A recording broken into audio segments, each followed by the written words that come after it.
that typical.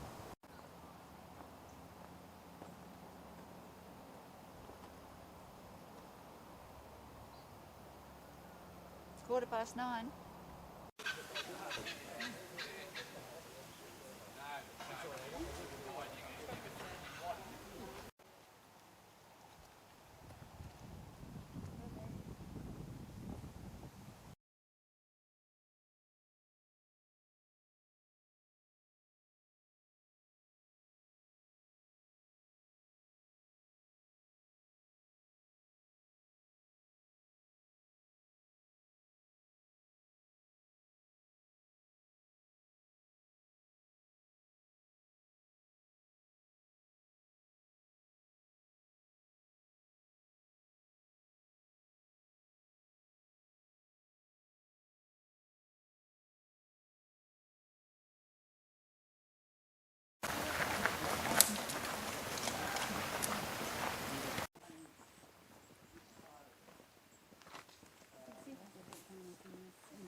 Travelled all the length of it to Bathurst, and he, you know.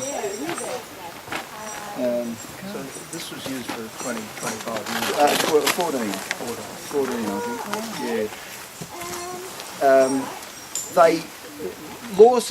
Lawson was a surveyor, and he sort of he came back and he made a bit of an adjustment to it up the top there, and I think Mitchell was the one that really changed the road by putting in Victoria Pass.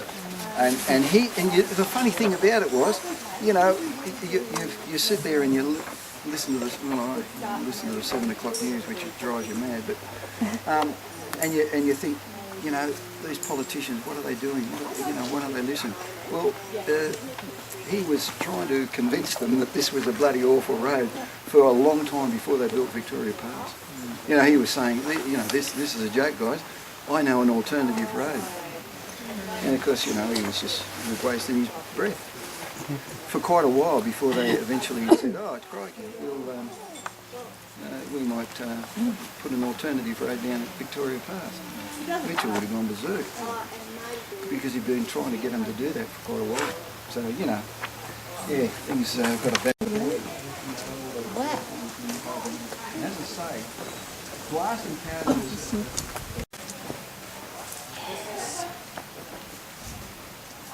Lawson was involved in it. They had good directions, or Evans had good directions. Evans was in Tasmania, and when they found the way across the mountain, Macquarie brought him back, wandering over the mountain.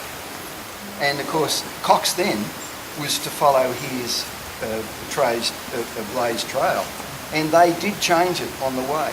You know, they were looking for different ways and this sort of thing, and he would send those guys out.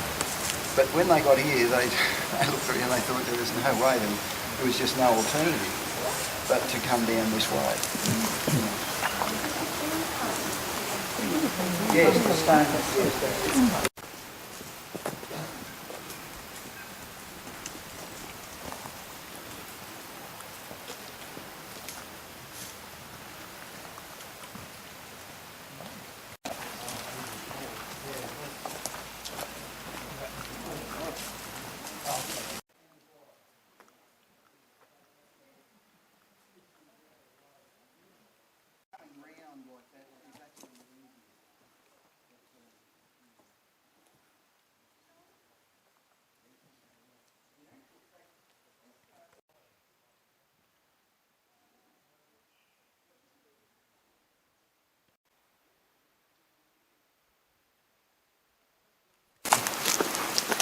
And there's a woman that's written a story about it, and she sort of equates the bridge as being something that goes straight down there, which I think is a bit, I don't know whether she's right or not, but anyway. Assuming that the road came down through here, which is what he does say, that this part of the road was you know, it followed a creek bed. So, and you know, you can imagine in heavy rain that could be a creek there, running there. And you can see the gutter. They've tried to, you know, it's as I say, it's hard to say really what this bridge actually here and held back. And this was the road. This was the base of the road. Was built on top of logs and things. And there is some evidence of that. You can see where there's steps and that they're cut into the rock to hold the logs back.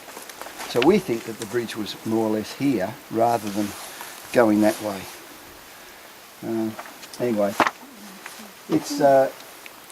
we sort of take a bit of time to think about these poor bastards that actually built the thing. And as I say, at the time that they got to here, there was quite a few guys on sick list, and they weren't able to even, you know, get out of bed, sort of thing. And Thomas Hobbs, he was an assistant. He got 5. Richard Lewis, he got 200 acres and a horse and 4 cows. John Trahere, he got 100 acres and 5 pounds, 2 cows.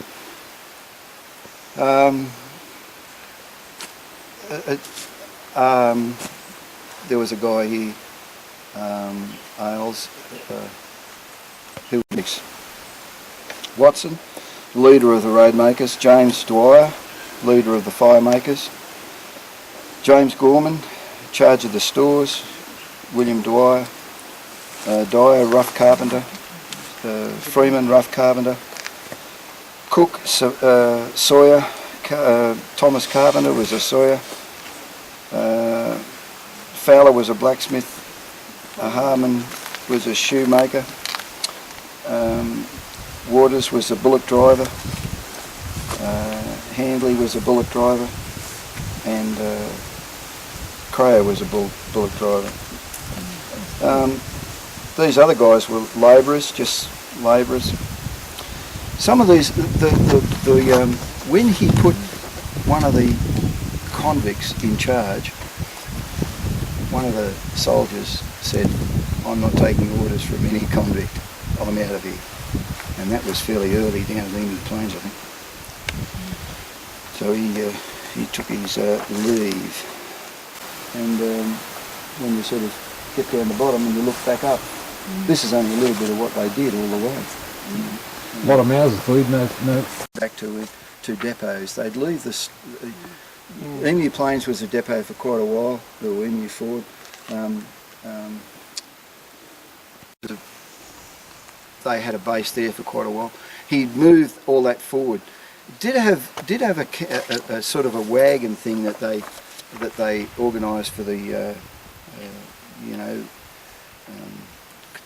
for the guys to sleep in at night and this sort of thing. But they did, you know, a lot of it was fairly rough, sleeping rough. He actually had a cart made, or converted, for him to sleep in and sort of Do his calculations. Yeah, do his calculations. yeah, whatever. Anyway, we might say sick. He put them on the bullock train, took them back to Emu Plains, and then took them to Clarendon, and his wife nursed them back there. So all of the guys that were on the thing ended up with something. Some of them more than others, some of them with real rewards, you know, land and you know, cows. Animals. Yeah, you know, some of them ended up with real rewards, but the rest of them at least they did get their freedom, which is what he told them. He guaranteed them that would happen. The land grants the people got, were they this side or that side? Well, no, most of them out here. And look, a lot of those guys, they didn't have any real use for the land. A lot of these guys, you'll find if you ever read any of these books, they sell the land very quickly. All those guys, and they sell it for bugger all. You know, they didn't.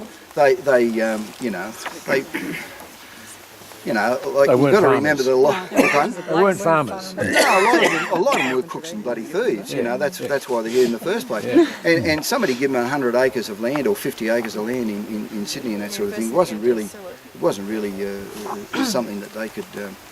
You know, they're much better off with reddies. Anyway. That's the width. And if you look up in here, you can see that, yeah, there were poles here, and this was filled in, and they were the poles and the fill that they'd drain, and that's why this bridge, to let the water run underneath it all.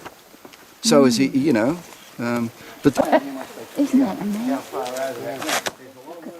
I wish the sun had come out. that, the whole thing, but We the wouldn't fact have known that, about it, would we? yeah. It scrapes it away. Is that what the No, how long can get the sledgehammer?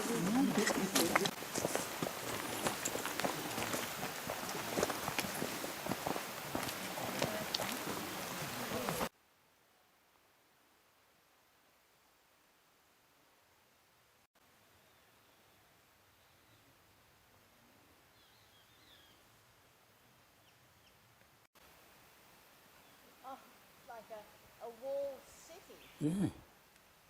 Like those in Europe, you know? Yeah. In Spain and how they walled their cities. Yeah.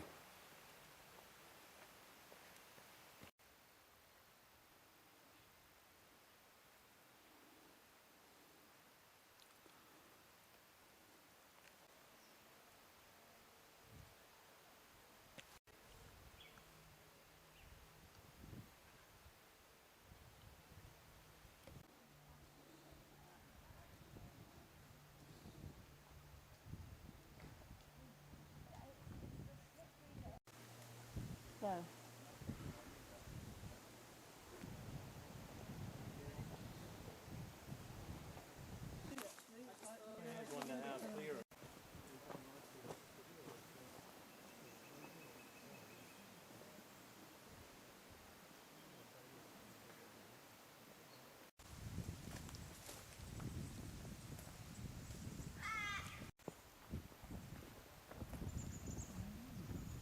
We're a long way back up. Yeah, but the vent and the lights, good.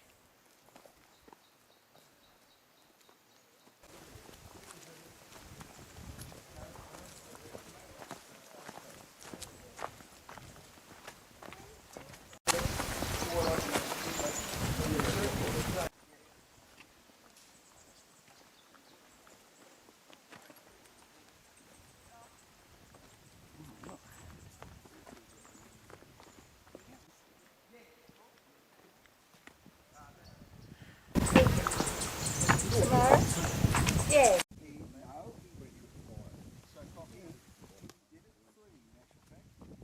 Anyway, because he was he was a good farmer. He was actually one of the founding members of the Royal Society and this sort of thing. So he took farming very seriously. He was a magistrate and a builder. You know, he built churches and roads and things. But he actually offered his services as a superintendent. And Macquarie offered. And Macquarie accepted his offer of superintending. Right, okay. And then they started to get down to the, you know, how many blokes do you need? How much is it going to cost me? You know, I've got to feed these blokes and I've got to give them a bloody shovel and thing, you know, like that. That was later on. The Macquarie. Macquarie paid the bill basically. Hartley Vale. Hartley Vale's the town and the area. This, I think about 60 something or other, 4 or something like that. They found a bit of kerosene shale here, turbinite, and of course that there was an industry, a fairly serious industry. Yeah, there was. And the town came because of it. Yeah, there's some of the original buildings. So it was a good idea.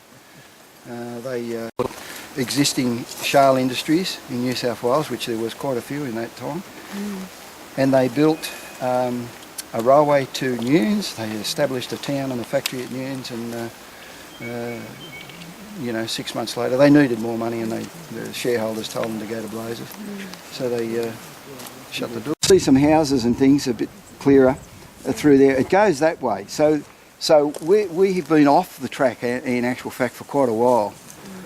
It was on the other side of that, well, going down that valley, if you like, and it came across here somewhere, and I've walked around here a bit too, and you know, I don't know, I blame the cows.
there for a while. Hopefully.